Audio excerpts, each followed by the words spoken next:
हर हर महादेव दोस्तों। मित्रों, आज हम भगवान शंकर की एक कथा सुनेंगे।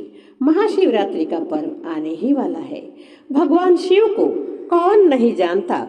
उनकी दया, करुणा और वरदान के बारे में किसने नहीं सुना। जरा सी भक्ति में ही अपने भक्त पर प्रसन्न हो जाते हैं और उसे मनचाहा वरदान भी दे देते हैं। तो आइए सुनते हैं महाशिवरात्रि के उपलक्ष्य में एक गरीब शिकारी की अनजाने में हुई भक्ति और शिकारी के हृदय परिवर्तन की एक कहानी। कहानी का शीर्षक है अनजाने में हुई भक्ति, शिकारी का परिवर्तन। बहुत समय पहले की बात है। एक विशाल और घने जंगल के किनारे एक छोटा सा गांव बसा था। उसी गांव में एक शिकारी रहता था। उसका नाम था गुरुदत्त। वह जन्म से ही क्रूर नहीं था, किंतु परिस्थितियों ने उसे कठोर बना दिया था।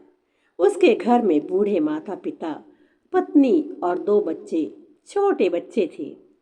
पेट की आग बुझाने के लिए वह रोज जंगल में जाकर शिकार करता था और शिकार से जो कुछ मिलता उसी से अपने गरीब परिवार का पेट भरता था। उसे धर्म, पूजा, व्रत या भगवान की महिमा का कतई ज्ञान नहीं था। उसके लिए जीवन का अर्थ केवल संघर्ष था, क्योंकि वह संघर्ष करते हुए ही बड़ा हुआ और संघर्ष करके ही अपने परिवार का पेट पालन करता था। उसके पास दूसरा कोई रास्ता ही नहीं था। एक बार की बात है। एक दिन फाल्गुन मास की कृष्ण चतुर्दशी आई, महाशिवरात्रि की पावन रात। उस दिन सुबह से ही गुरुदत्त जंगल में भटक रहा था, पर उसे कोई शिकार ना मिला। उसे शिवरात्रि या भगवान की पूजा आदि का ना तो कोई ज्ञान था और ना ही उसे इन बातों से कोई मतलब था। उसे तो अपने परिवार को पालने की चिंता थी। उस दिन वह सुबह से शाम तक जंगल में भटकता रहा। भटकते भटकते शाम हो गई। शाम ढली, रात होने को आई। उसे कोई शिकार ना मिला। सूरज ढल गया, अंधेरा घिर आया। भूख से उसका शरीर कांप रहा था। मन में चिंता थी कि आज मैं घर कैसे जाऊंगा तो अपने बच्चों को क्या खिलाऊंगा, बूढ़े माता पिता का पेट कैसे भरूंगा। वे सब मेरी प्रतीक्षा कर रहे होंगे। वे सब आज क्या खाएंगे, भूखे ही रह जाएंगे। इसी सोच और चिंता में गुरुदत्त चलता रहा। रात गहराने लगी। जंगल में शेर की दहाड़, भेड़ियों की आवाज और पत्तों की सरसराहट उसे डरा रही थी। अपनी रक्षा के लिए वह पास के एक ऊंचे पेड़ पर चढ़ गया। उसे क्या पता था कि वह पेड़ बेल का वृक्ष है। पूजा पाठ, तिथि आदि का उसे कोई ज्ञान नहीं था। उसे तो यह भी नहीं पता था कि आज महाशिवरात्रि की रात है। जिस पेड़ पर वह चढ़ा वह बेलपत्र का वृक्ष था और उसके नीचे एक प्राचीन शिवलिंग स्थापित है। उसे यह भी नहीं पता था। अनजाने में ही उससे पूजा होने लगी। नींद से बचने के लिए वह बेल के पत्ते तोड़ तोड़ कर नीचे गिराने लगा। हर बार जब वह पत्ता गिराता, वह पत्ता सीधे नीचे स्थित शिवलिंग पर आकर अर्पित हो जाता। उसने दिन भर कुछ खाया नहीं था। अनजाने में ही उसका व्रत भी हो गया। रात भर जागा, डर और चिंता के कारण जागता रहा, तो महाशिवरात्रि की रात्रि में उसका जागरण भी हो गया। बेलपत्र शिवलिंग पर गिरते रहे, अतः शिव जी की पूजा संपन्न हुई। रात्रि का जागरण भी हो गया और दिन भर अनजाने में ही सही भूखे रहने के कारण उसका व्रत भी हो गया। पहला प्रहर उसका मन केवल भूख और भय से भरा हुआ था। रात्रि का दूसरा प्रहर उसे अपने जीवन के कर्म याद आने लगे। उसे वह याद आने लगा कि उसने कितने ही निर्दोष जीवों को मारा था। उनका क्या दोष था? वह अपने स्वार्थ के लिए पाप करता रहा। यह विचार उसे आने लगे। तीसरा प्रहर, उसके हृदय में पश्चाताप की भावना जागी। आंखों से आंसू बहने लगे। पहली बार उसने आकाश की ओर देखकर कहा, अगर कोई ईश्वर है तो मुझे सही मार्ग दिखाओ। मैं नहीं जानता कि ईश्वर क्या है, पूजा पाठ क्या है, पाप पुण्य क्या है, किंतु इतना अवश्य जानता हूँ कि कई निर्दोष जानवरों को कई साल से मैं मार रहा हूँ। यह तो मैंने पाप ही किया है। चौथा प्रहर, उसका हृदय हल्का हो चुका था। भीतर एक अद्भुत शांति उतर आई थी, जैसे उसके हृदय से कोई बोझ उतर गया हो और वह आत्मा में एक शांति सी महसूस करने लगा। तभी प्रभु का प्राकट्य अब देखिए। जैसे ही सुबह की पहली किरण पड़ी, अचानक वातावरण सुगंधित हो उठा।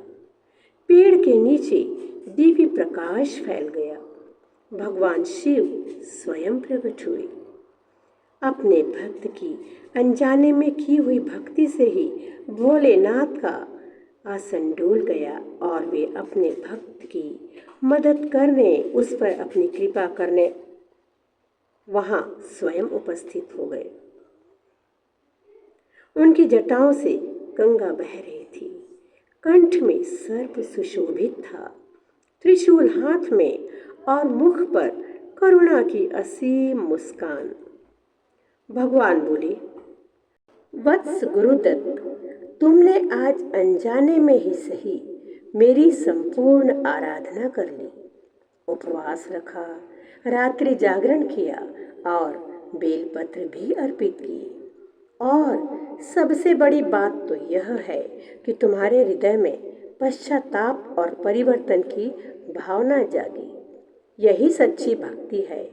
मनुष्य सच्चे हृदय से पाप का पश्चाताप करे और प्रभु को एक बार याद करे तो ही उतनी ही भक्ति से भगवान प्रसन्न होते हैं।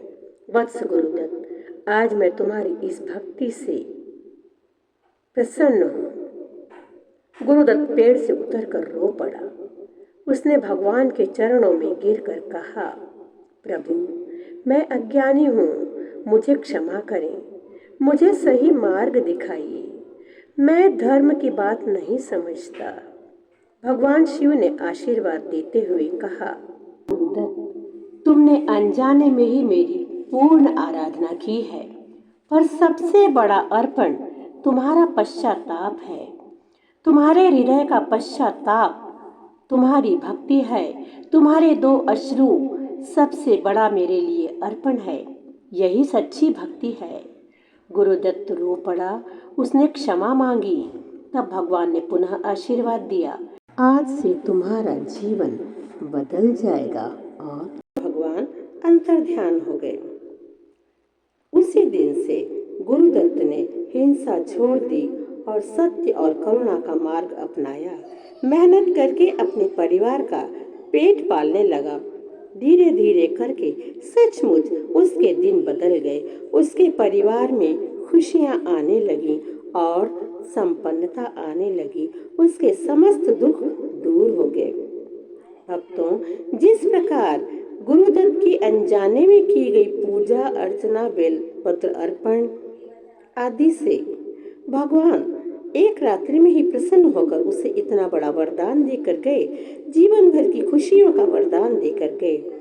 इससे यही साबित होता है कि यदि हृदय निर्मल हो, पावन हो, करुणा से भरा हो, तो भक्ति करने के लिए आडंबरों की आवश्यकता नहीं।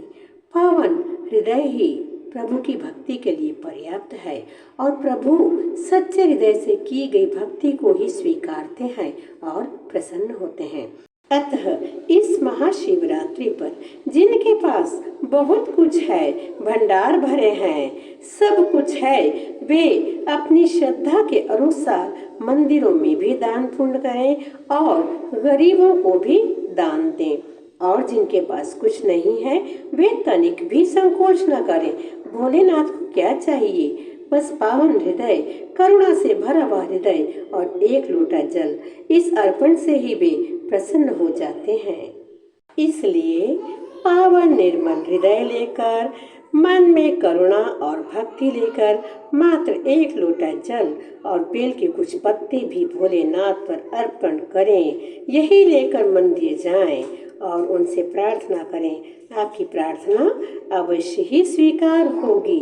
भोलेनाथ आप पर अवश्य कृपा करेंगे। हर हर महादेव।